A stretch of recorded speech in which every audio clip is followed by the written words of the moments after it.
আজি অলপ পিছতে এই অনুষ্ঠানৰ পৰাই আমি লখিমপুৰৰ পশু চিকিৎসা বিজ্ঞান মহাবিদ্যালয়টো যাম।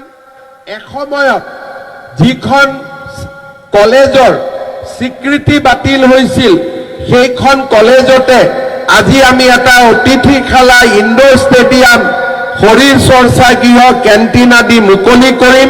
লাহে লাহে এই ভেটেনাৰী কলেজখনো ঠন ধৰি উঠা আমি সকলোৱে প্ৰত্যক্ষ কৰিম।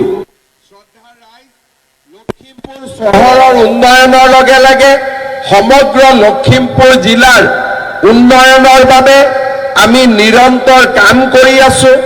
মাধৱদেৱ বিশ্ববিদ্যালয়ৰ পৰা আমাৰ লখিমপুৰ মেডিকেল কলেজলৈকে আৰু আমাৰ ইয়াৰ বিভিন্ন ধাৰ্মিক অনুষ্ঠানসমূহকো আমি সুন্দৰভাৱে সজাই পৰাই তোলাৰ বাবে প্ৰচেষ্টা অব্যাহত ৰাখিছো।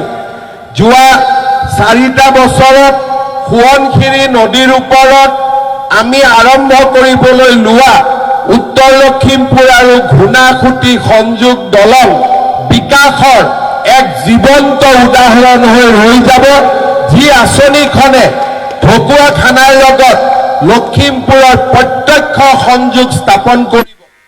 আজি আমি লখিমপুৰৰ চাবটিত নিৰ্মাণ কৰি থকা নতুন ষ্টেডিয়াম, লখিমপুৰৰ ISBT, লখিমপুৰৰ গ্ৰন্থাগাৰ, লাইব্ৰেৰী, আমাৰ উত্তৰ লখিমপুৰৰ বাইপাছ নিৰ্মাণ, চৰকাৰী আইন মহাবিদ্যালয়, nursing college, medical college, cancer hospital, এই গোটেইসমূহৰ সফল ৰূপায়ণে লখিমপুৰৰ পৰিৱেশক সম্পূৰ্ণৰূপে পৰিৱৰ্তন কৰিছে।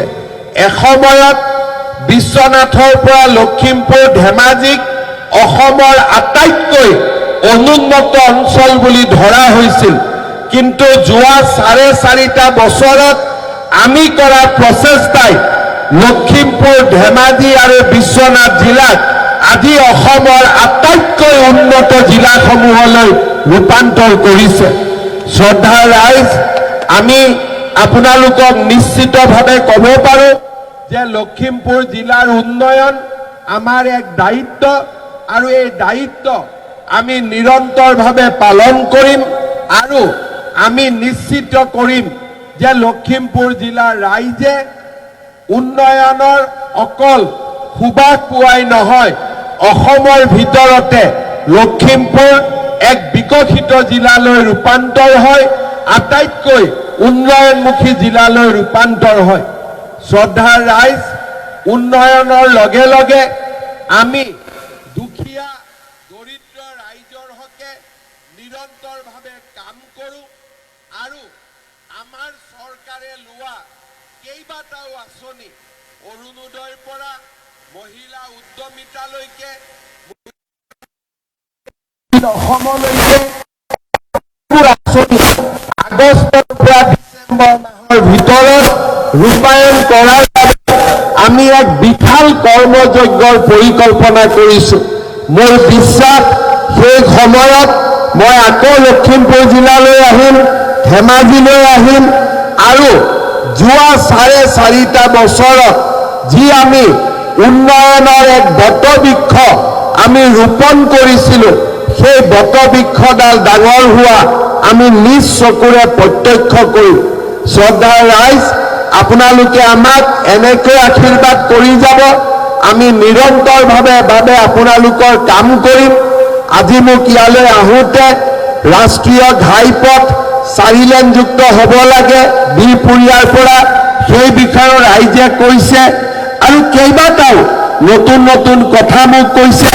এই গোটেইবিলাক কথা মই মনত ৰাখিম আৰু লখিমপুৰ জিলাৰ উন্নয়নৰ বাবে নিৰন্তৰ প্ৰচেষ্টা কৰিম। আজি লখিমপুৰৰ পানী যোগান আঁচনি, আৰবান ফৰেষ্ট, চেণ্ট্ৰেলাইজ কিটচেন, এই যিমানবিলাক ডাঙৰ ডাঙৰ আঁচনি ৰূপায়ণ হ'ল, তাৰ বাবে লখিমপুৰৰ ৰাইজক মই পুনৰ এবাৰ ধন্যবাদ জনাইছোঁ। সাংসদ প্ৰধান বৰুৱা, মানৱ ডেকা, নৱদলে, অমীয় ভূঞা আটাইকেইগৰাকী বিধায়কক তেওঁলোকৰ নিৰন্তৰ প্ৰচেষ্টাৰ বাবে ধন্যবাদ জনাই মই মোৰ বক্তব্যৰ সামৰণি মাৰিছোঁ। ধন্যবাদ। জয় হিন্দ, বন্দে মাতৰম।